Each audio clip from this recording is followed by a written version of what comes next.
കത്തി, തോക്ക്, പീരങ്കി, ഒടുവിലൊരു ചൂണ്ടയും. എന്തൊക്കെയായിരുന്നു സന്നാഹങ്ങൾ! ഒടുവിൽ പവനായി ശവമായി എന്ന് പറഞ്ഞ പോലായി കാര്യങ്ങൾ.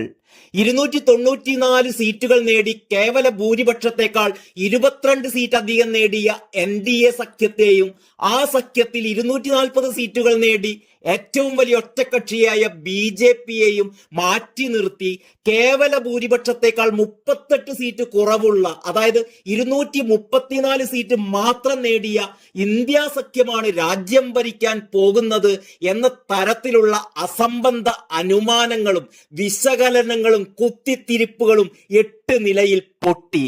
BJPയുടെ പകുതി സീറ്റുകൾ പോലും നേടാനാകാതെ, 3 അക്കം പോലും തികയ്ക്കാനാകാതെ കഷ്ടിച്ച് 99-ൽ കടപൂട്ടിയ കോൺഗ്രസിന്റെ നേതാക്കളാണ് ഭരണം പിടിക്കാൻ ചൂണ്ടയുമായി ഇറങ്ങിയത്.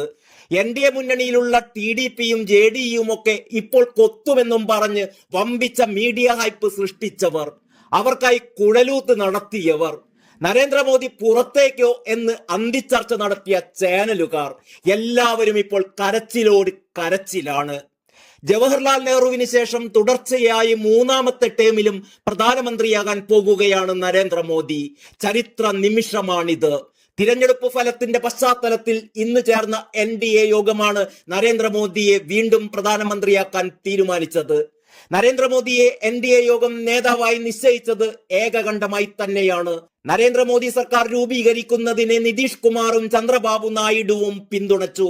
ഇക്കാര്യം വ്യക്തമാക്കി ഇരുവരുടെയും പാർട്ടികളായ JDUവും TDPയും പിന്തുണ കത്ത് നൽകുകയും ചെയ്തു. ശിവസേനയടക്കമുള്ള പാർട്ടികളും പിന്തുണ കത്ത് നൽകി. സർക്കാർ രൂപീകരിക്കാൻ ഇന്ന് തന്നെ അവകാശവാദം ഉന്നയിക്കാനാണ് തീരുമാനം. നരേന്ദ്രമോദിയുടെ നേതൃത്വത്തിൽ NDA നേതാക്കൾ ഇന്ന് തന്നെ രാഷ്ട്രപതിയെ കാണുമെന്നാണ് അറിയുന്നത്. ഘടകകക്ഷികളുടെ പിന്തുണ കത്തടക്കം കൈമാറിക്കൊണ്ട് എത്രയും വേഗം സർക്കാർ രൂപീകരിക്കാൻ ക്ഷണിക്കണമെന്നാകും ആവശ്യപ്പെടുക. ഇതോടെ സർക്കാർ രൂപീകരിക്കാനുള്ള ആലോചന ഇന്ത്യ മുന്നണി തൽക്കാലം മതിയാക്കി.